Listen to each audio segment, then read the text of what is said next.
Kinumpirma ng Philippine Statistics Authority na walang anumang record ang pangalang Mary Grace Piatos na pumirma sa ilang resibo ng confidential funds ng Office of the Vice President. May ulat on the spot si Jonathan Andal. Jonathan?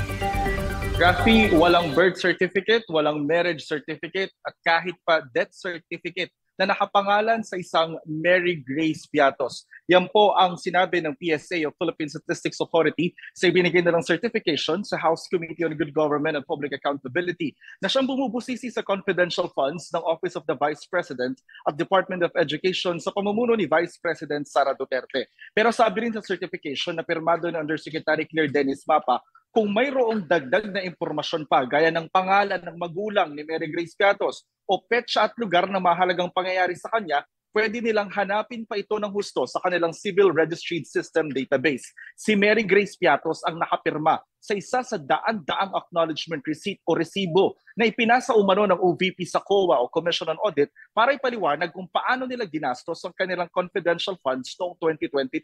Pero tingin ng mga mambabatas, hindi totoong tao si Mary Grace Piatos na tila pinagsama raw na pangalan ng isang restaurant at chichirya.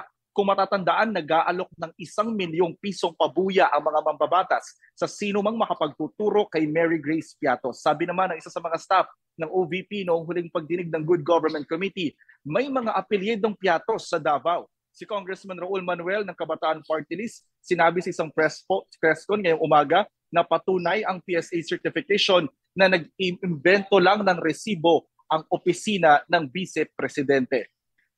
Rafi, sinusubukan pa natin kunin ang panig ng tanggapan ni Vice President Sara Duterte tungkol sa certification na ito ng PSA. Balik sa iyo, Rafi. Maraming salamat, Jonathan Andal.